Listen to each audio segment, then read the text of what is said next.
সুদের ব্যবসা ছাড়া প্রত্যক্ষভাবে হোক পরোক্ষভাবে হোক কোন লোকটা জড়িত নাই, বাংলাদেশের বলেন আর পৃথিবীর বলেন। এই বাংলাদেশের 20 কোটি মানুষ থাকলে 20 কোটি মানুষই প্রত্যক্ষ পরোক্ষভাবে সুদের সাথে জড়িত। তাতে শুধু ইউনূসের দোষ হলো কোথায়, যে সুদে ইউনূস। ডক্টর ইউনূসকে এনজিও সরকার কেন বলা হয়? উনি একটা ক্ষুদ্র ঋণদান প্রতিষ্ঠানের প্রতিষ্ঠাতা এবং সারা বিশ্বে 205টা দেশের ক্ষুদ্র ঋণদান কার্যক্রমের প্রবর্তক। এই জন্য এটা গর্বের বিষয়, কিন্তু ওনাকে আরো তাচ্ছিল্য সুরে অপমানের সুরে হাসিনাপন্থী কিছু লোক আছে, তারা এই সমালোচনাগুলো করে। বাংলাদেশের 60-এর উপরে ব্যাংক আছে, তাদের শাখা উপশাখা কয়েক হাজার আছে সারা বাংলাদেশে। প্রত্যেক ব্যাংকের নিয়ম হলো তারা লোন দেয়, 15% 20% সুদে ঋণ দেয়। সেই সুদের ইনকাম করে কর্মচারীদের বেতন দেয় এবং নিজেরা লাভ করে মালিকরা। প্রত্যেক ব্যাংকের মালিক বাংলাদেশের বড় বড় রাজনৈতিক দলের সব রাজনীতিবিদরা, বড় নেতারা এবং তাদের অনুগামী বাংলাদেশের বড় বড় ব্যবসায়ীরা বাংলাদেশের সব ব্যাংকের মালিক। ব্যাংক মানে সুদের ব্যবসা। মির্জা আব্বাস ঢাকা ব্যাংকের মালিক, ওনার ব্যাংকের সিস্টেম কি? ওনার ব্যাংক থেকে লোন দেয়া হয়, ব্যাংক থেকে লোন দেয়, ওই লোন থেকে লাভ আসে, সুদ আসে। ওই সুদে মালিক তো উনি একা না, ওনার সাথে আরো অনেকেই আছে, অনেকেই মালিক। সব মালিকরা সেখান থেকে লাভ পায়, বাৎসরিক বড় 1-2 হাজার কোটি টাকা ইনকাম হয়। এই হলো সুদের সিস্টেম। গ্রামগঞ্জে মানুষ সমিতি করে 10-20 জন ছেলে পেলে মিলে সমিতি করে চান্দা তুলে সেই টাকা সুদে লাগায়।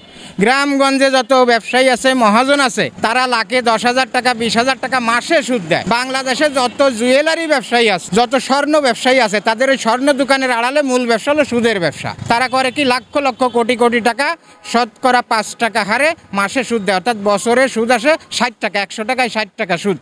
তারপরে তারা জামানত নেয়, এই জামানত দিয়ে সুদ দেয়। অতএব তারপরে আমরা যে ব্যাংকে টাকা রাখি, ফিক্সড ডিপোজিট করি, ব্যাংকে টাকা জমা রাখি অ্যাকাউন্ট করে, তাতে আমরা সুদ পাই, লাভ পাই। 1 লাখ টাকায় 900 টাকা সুদ পাই, 1 কোটি টাকা লাগলে আমরা 90,000 টাকা সুদ পাই।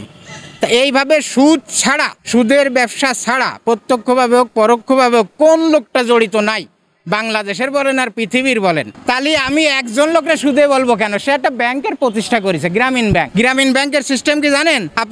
আমরা গ্রামের মানুষ, আমাদের ওয়াইফরা যায় 2 টাকা দিয়ে কয়দিন পরে সদস্য হয়ে তারপরে তারা 20,000 টাকা লোন দেয়। আর এইসব ব্যাংকের মালিকের সিস্টেম কি জানেন? সে ব্যাংকের যে পোস্টপাস, যে অবস্থা, এই ব্যাংকের দরজায় ঢুকতে পারে না গ্রামগঞ্জের মানুষ, লুঙ্গি পরে, পাঞ্জাবি পরে।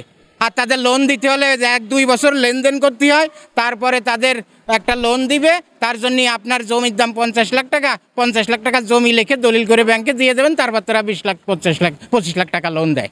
এই বাংলাদেশের 20 কোটি মানুষ থাকলে 20 কোটি মানুষই প্রত্যক্ষ পরোক্ষভাবে সুদের সাথে জড়িত। তাতে শুধু ইউনূসের দোষ হলো কোথায়, যে সুদে ইউনূস। এরা কারা বলে শুনবেন? খুব খারাপ ভাষায় বলে ফেলি। এরা বলো ওই যে সেই ভারতের ওই কংগ্রেসের সভাপতি মল্লিকার্জুন খড়গে, সেক্রেটারি রাহুল গান্ধী, বড় নেতা শশী থারুর, বিজেপির প্রতিরক্ষা মন্ত্রী রাজনাথ সিং, স্বরাষ্ট্রমন্ত্রী অমিত শাহ, তার প্রধানমন্ত্রী নরেন্দ্র মোদী, তারপরে উত্তরপ্রদেশের মুখ্যমন্ত্রী যোগী আদিত্যনাথ, ওই মধ্যপ্রদেশের মুখ্যমন্ত্রী চন্দ্রবাবু নাইডু, বিহারের মুখ্যমন্ত্রী নীতিশ কুমার, পশ্চিমবঙ্গের বিধানসভার বিরোধী দলের নেত্রী শুভেন্দু অধিকারীর মতো বদমাইশদের ঔরসে, মানে খুব খারাপ ভাষায় বলি, শেখ হাসিনার পেটে জন্ম নিয়া যার সন্তানরা এগুলো বলে, যারা বলে সুদে সুদের, তার মতো আন্তর্জাতিক ব্যক্তিরে আমরা যাচ্ছে তাই অপমান করি, যা খুশি তাই বলি, এগুলো কোনো হিসাবে আসে? সুদের সাথে কে জড়িত না?